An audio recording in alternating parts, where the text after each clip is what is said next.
Number 7. Charlie Lewis. On June the 7th of 2020, 32-year-old Charlie Lewis was found dead in an alley in Denver, Colorado. She had been shot to death, and her body was discovered at 5 a.m. by a cyclist.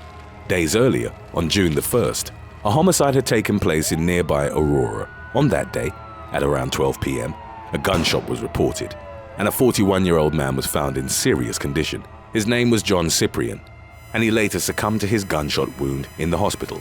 A man named Stephen Young was a suspect in the homicide case. According to an Aurora detective, at one point during the night of the homicide, Charlie had been in a car with Stephen, as they were reportedly dating at the time. She had been the sole witness to the homicide. Aurora police put out a call for Charlie, believing her life to be in danger. Unfortunately, investigators suspect that Stephen got to her first. CCTV footage from June the 7th showed him and Charlie walking together shortly before the gunshot was reported. Stephen was then seen leaving the alley without Charlie. He was sentenced to life in prison, having been found guilty of John Cyprian's murder as well as the murder of Charlie Lewis. Number 6. Patrick Frazee.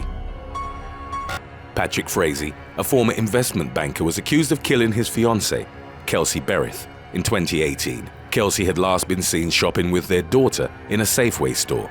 Patrick reportedly killed Kelsey with a baseball bat whilst their infant daughter played in another room. After the killing, Patrick recruited the help of his then-girlfriend, Crystal Lee, to clean up the scene. Crystal had been called multiple times by Patrick, as he previously wanted her to take part in the killing itself. Patrick then allegedly burned Kelsey's body on his property. Crystal's involvement made her a key witness in the case. Patrick was arrested on suspicion of the murder and taken to county jail. Whilst awaiting trial, he met another inmate housed nearby. The inmate had tattoos affiliated with a prison gang, and Patrick showed great interest in them. Patrick eventually asked the inmate if he could use his connections to eliminate witnesses in his case. In exchange, Patrick said he would financially look after the inmate after his release. On paper napkins, which he passed to the inmate, Patrick wrote the names of the witnesses in the case and where they could be found. He asked that Crystal, her ex-husband, and her parents be made to disappear. Patrick then asked the inmate that he flush the napkins down the toilet after the information had been passed on. The would-be conspirator, however, was not willing to get involved. Instead of fulfilling Patrick's requests, he kept the notes and presented them to investigators. The inmate was questioned in court on why he'd come forward with evidence against Patrick. He replied that he felt it was the right thing to do and that he was hoping to have his sentence lightened. Crystal Lee, amongst the others on Patrick's hit list, had narrowly escaped avoiding a grisly death. She was nevertheless sentenced to 3 years in prison for helping Patrick and tampering with evidence at the scene. Patrick was eventually convicted for murder, solicitation to commit murder, and tampering with a deceased human body. He was sentenced to life in prison plus an additional 156 years. Number 5. Joshua Brown. Joshua Brown was a witness who had testified against Amber Guyger, a female Dallas police officer accused of the murder of Botham Jean in 2018. Just 2 days after Guyger was sentenced to 10 years in prison for the murder, Brown was found dead, only a few miles from where Jean had been killed. Brown, Jean, and Guyger all shared an apartment complex. According to Guyger, she'd mistakenly accessed what she thought to be her apartment. Inside, she found Jean sitting in a darkened room eating ice cream, unarmed. Guyger testified that she believed Jean had broken into her apartment and she was afraid for her life when she drew her gun and fatally shot him. The apartment Guyger had entered was in fact Jean's apartment, 1 floor below Guyger's own. Immediately after the shooting, and presumably after realizing her alleged mistake, Guyger called 911. During Guyger's trial, Joshua Brown provided crucial evidence in the case. He stated that he'd heard what sounded like surprise between Guyger and Jean prior to hearing the gunshots. According to Brown, no police commands had been uttered such as "put your hands up." After the shooting, Brown fled the apartment complex. He later returned to find Guyger pacing the hallway, crying on the phone that she'd made a mistake. Brown also testified that previously he'd accessed the wrong floor of the complex himself by mistake, believing it to be his own. This became part of Guyger's defense. Brown was able to massively aid the investigation through his eyewitness account. So when he was found dead, shot in a parking lot, 2 days after Guyger's conviction, suspicions arose in the community. To date, however, there's no evidence that Brown's murder and Geiger's conviction are connected. Prior to the events, Brown had been caught up in a shooting at a club where he was shot in the foot and his friend had died. Brown reportedly knew the person who had shot him and was worried they might come back for him. His family stated that during the trial he was afraid of the publicity that it generated and that his cooperation with law enforcement might paint him as an informant and make him a target. An investigation revealed that at the time of his death, Brown may have been involved in a drug deal gone wrong. 3 men were later announced as suspects and indicted on capital murder charges. Number 4. Mario Nero. In the early 1990s, Mario Nero was walking his dog in Foggia, Italy, when he witnessed the aftermath of a murder. He saw a man dropping a gun and fleeing from a dead body which lay in a pool of blood. The dead body was that of Giovanni Panunzio, a businessman who had refused to pay protection money to the Italian mafia. Due to the fear of reprisals from the mafia, many who witnessed their activity do not report it to the authorities. Mario returned home and didn't say anything for 3 days. That was until Giovanni's son made an appearance on television, pleading for witnesses to come forward. Mario felt compelled to act. He went to the local police station and described what he had seen. He was able to identify the hitman through photographs provided to him by investigators.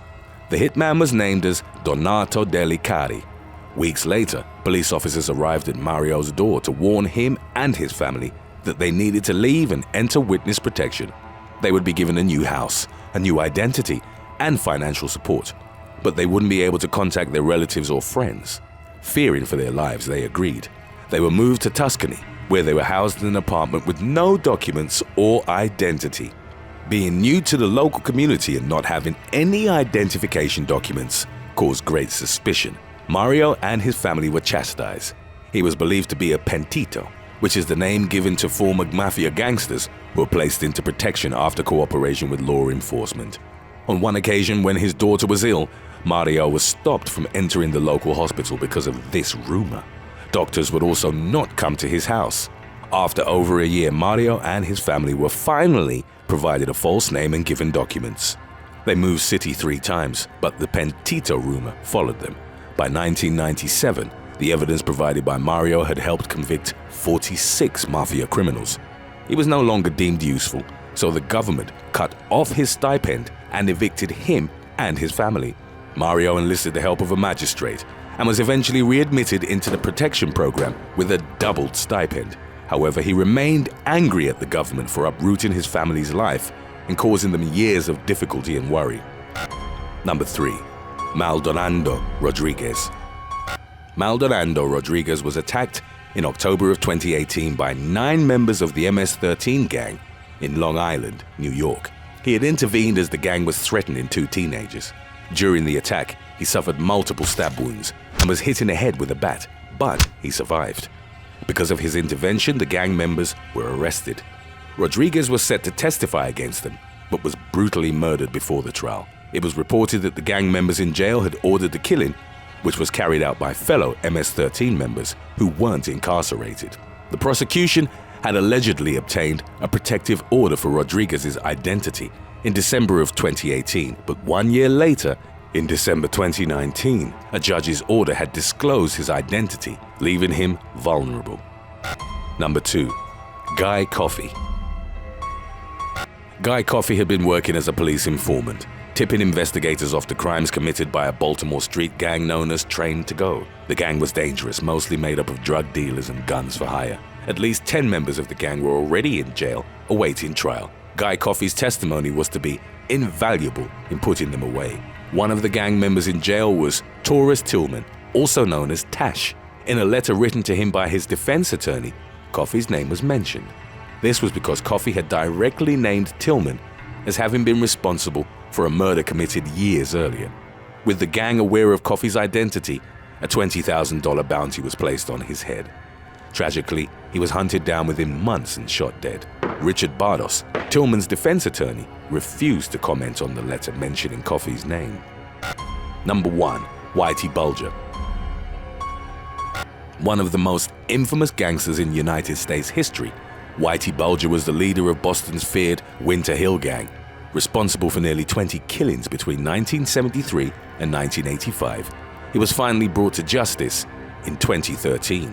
In October of 2018, however, Bulger once again made the headlines after it emerged that he'd been killed inside a prison by fellow inmates. Bulger had just been transferred from a federal prison in Florida to the high-security U.S. penitentiary, Hazleton.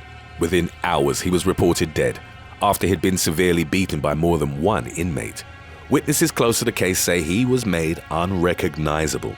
Over the years, Bulger had worked as an FBI informant, which may have led to him becoming a target. A mafia hitman, Fortios Freddy Geas, was a prime suspect in Bulger's killing. At the time of Bulger's death, Freddy was also incarcerated inside of USP Hazleton and reportedly hated informers as well as men who abused women.